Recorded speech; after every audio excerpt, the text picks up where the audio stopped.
Hi, my name is Richard Dix, and this is How Did That Happen? A podcast where I look at everyday things or events and try to figure out how they came to be. Every week I will research one topic, and by the end of the episode, I hope to truly have the answer to the question, how did that happen? Hello, and welcome to another episode of How Did That Happen? This week we are discussing ink. It's in your pens and on your paper, but how did that happen? Come along for the ride this week as we ask that exact question. Ink. How did that happen? All right. Welcome back for another episode. Thank you guys again for pressing play.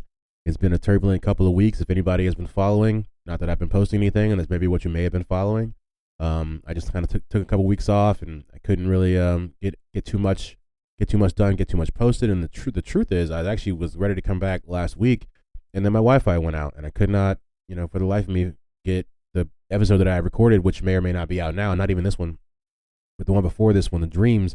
I had done a while ago and was just trying to find a way to get it up, and I was just like, whatever, I'll get it done when I get it done, but now I'm back, and I'm trying to keep things going. I understand consistency; it's key when it comes to podcasts. That's what I'm really trying to. That's why I came back, because I wasn't gonna, honestly was thinking about stopping it, not because I don't like to do it. It's just like right now mentally, it's really hard. And for a minute, I think I wasn't finding joy in it, but not because of this. It's just with some other stuff going on in my life. But I'm really gonna try to keep it going, because I'm still interested. There's still so many other things out there that I want to know, how they happen, and I hope you guys do too. This is an interesting one. A little bit, we find out some things that I definitely did not know about ink, and like we find out why the first inks were black, and other things like that, and we find out some interesting things about gel pens too. So. Like I said, I'll try not to be missing too many more weeks. Who knows what the future holds? But back for now, and we have another episode. So without any further ado, here is ink and how it happened. Okay, so ink originated 4,500 years ago in the year 2500 BC, when it was created both by the Egyptians and the Chinese. And these inks, they were carbon-based. The Egyptians wrote with what are called reed pens, and they were hollowed stems of reeds like bamboo, and one end was cut into a point, and then it was filled at the top. With ink that would come out of the pointed end when it was squeezed. I couldn't find what they said the Chinese wrote with, but I would imagine it'd be something like that, because they had bamboo too. But early ink, like I said, was carbon-based. It was made from the soot of charcoal, meaning basically you let a fire burn out, and there you have the charcoal, which can be used for the pigment of the ink, which is why the first inks were black. And that is why black is the standard ink color, and it's pretty wild when you think about it. Like, what if the charcoal from the fires was like green or something, or purple, and the normal color would be like one of those colors? We just, think of black as the standard. And no one probably ever thinks of like why it's the standard, but the reality of it is like when humanity started, all we had was fire to write with, and so your first inks are black. Like I did not know that when I came into this. Quill pens come along around 600 AD and were used by early Europeans, and they used feathers from turkeys, swans. Is swan plural by itself? Swan. And geese while they were alive. Okay, so I looked it up. Swans, it is swans with an S. The geese thing got me, threw me off. Because it's not gooses, it's geese. For whatever reason, I was just like, is it swan? But whatever. Then we're back to the quill pen. So then they would dry the feather so that none of the natural oils would interfere with the ink they were putting in it, basically getting all, the animal parts out of it, so they could put the ink in there and not have it be, have any issues with how it wrote or anything like that. Then the end of the feather was sharpened and cut off, which creates a reservoir. That is what will be dipped into the ink wells before writing. And this is why people who write with these must continuously dip their quills, because the reservoir is not very large. That's why when you see like on TV, when the older movies and they're writing, they're constantly dipping it back in over and over again, because it's basically like it runs out very fast. Different types of things used to make ink. Oak galls or oak apples were used to make ink in the medieval times, and they are made by the gall wasp. And the gall wasp, it burrows into the tree to breed, and the tree's reaction to that is to make an oak gall, which is like this kind of ball looking almost like a wooden ball looking sort of thing that grows on oak trees. As there's videos of it online. The oak gall is instrumental in some of the first waterproof inks, and it was in use from the 12th century till about to the 20th century. It was good because it was waterproof and long lasting. The long lasting effect comes from the acid in the oak gall, and it can easily last 300 to 400 years, if not more. But beyond that, the acid begins to eat into the paper, which is why historians are trying to save certain documents before the ink eats all the way through. And I do believe I read something that said like the Declaration of Independence, I believe even the Constitution was written with like an oak gall ink. So just an interesting fact there. To kind of break ink down a little bit, ink is comprised of two parts, the pigment and the vessel. As described earlier, the soot was the original pigment, and the original vessel would have been any kind of oil or animal fat they could find. Different natural gums and glues were tried as vessels as well. In the 1800s, ink became petroleum-based due to the introduction of petrol-based items to the market overall. And petroleum-based inks allowed for faster drying, and also they could have more vibrant colors. We'll talk about the drying times for some inks, I think, in a little bit. Let's see.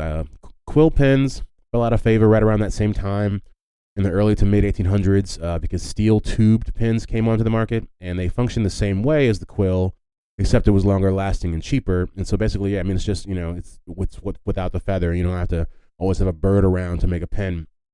No surprise it took off. But yeah, so they were the exact same kind of technology, just steel tubed. And after those pens come the fountain pen, which was first patented in 1837 by a man named Petrarch Ponaru. Loving the alliteration. But that would not actually be made functional until a new patent was filed 50 years later by Louis Edson Waterman. Slightly, if not all the way, there's no alliteration in that one. Ballpoint pens come about due to the frustration that comes from the usage of fountain pens.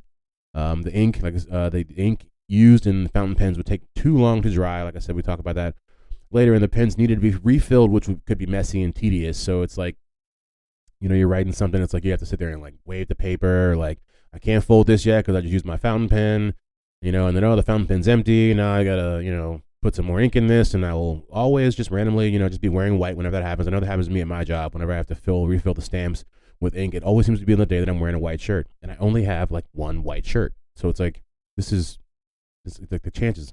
What are the chances?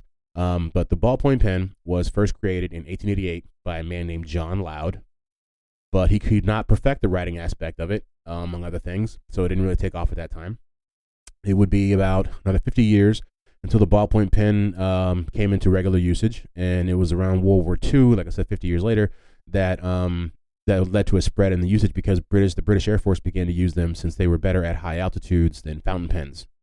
Basically, they went on a search to find, the best pens they could use for their pilots, and then that just kind of spread to everything else, and you realize that it is ballpoints as they go are a pretty functional pen. If you're out camping or something like that, or if you're just a place where I don't know, you don't have all the amenities you would, I guess it does make it easier.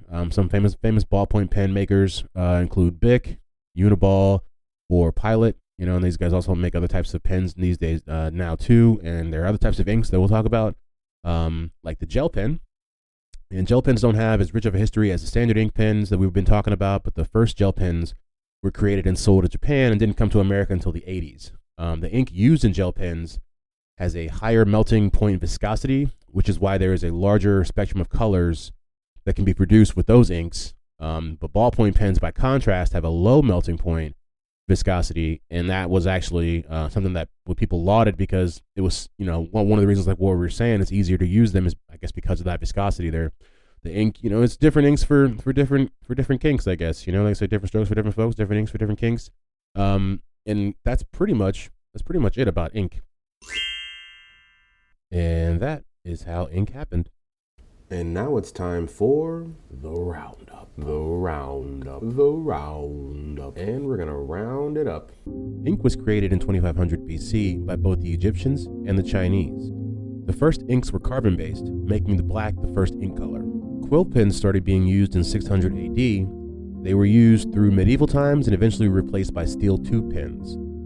Fountain pens come next, and they were the first real pen that had a containable reservoir, making them somewhat portable. Ballpoint pens and gel pens come afterwards and utilize different types of inks, giving people more choices when it comes to writing. Things I didn't know before. And now I know them. Never heard of these things. What are they? Okay. Things I didn't know before. I really only have one that I would say like stuck out to me. I think I know I said some other ones earlier actually in the segment. But yeah, this one I thought it was interesting because it just shows the where we're progressing with, I guess, with technology and stuff. But like the normal way of telling how old ink is cannot be used on gel pens due to their chemical makeup. Maybe it has something to do with that high melting point viscosity they were talking about.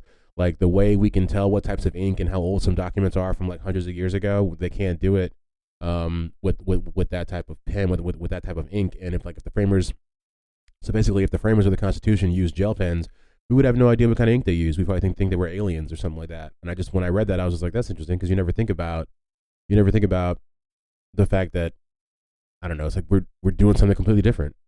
If you know what I mean, if we're making something now that they can't even age, it'd be like if we're growing different trees now, and they're like, yeah, we don't, the whole ring thing, we don't really know how that works anymore. It's a different tree, we don't know how old it is.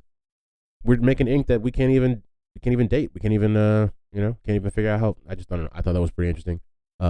That's about it. I would say the other one I think that I did say was the fact that knowing that the reason the basic the standard ink color is black is because basically humans, our first writing tools come from fire and carbon-based inks, and it made a black color, and it just so like I said, that's kind of why I started this podcast, because it's like you wonder, how did that happen? How is it that everything for the most part, like I said, from ink is black is a standard, and it is because of just the evolution of humanity.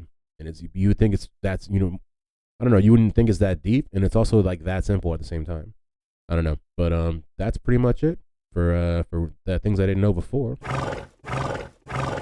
All right, that's been another episode of How Did That Happen? A lot of interesting things we learned about ink. Like I said, I'm gonna try to get back on the regular posting. I have actually been looking for some new podcasts to listen to, so if anybody has anything interesting out there they want to slide my way, that's fine. I'll tell you guys the ones I'm listening to right now. They're pretty simple. I'm listening to Bertcast, listening to Chrissy Chaos. Let's see what else I'm listening to. I'm listening to Hey Babe. Of course, the JRE Experience, or the Joe Rogan Experience. You can't say the JRE. There's like two experiences. But yeah, I mean, I was scrolling through my podcast, and I was like, looking a little dry. There's so many podcasts out there, myself included, that it's hard to find a good one these days. So if you got one that you're loving, I would love for you to post it on the Twitter page and then let me take a listen. But besides that, we'll see you guys next week. Thank you for pressing play.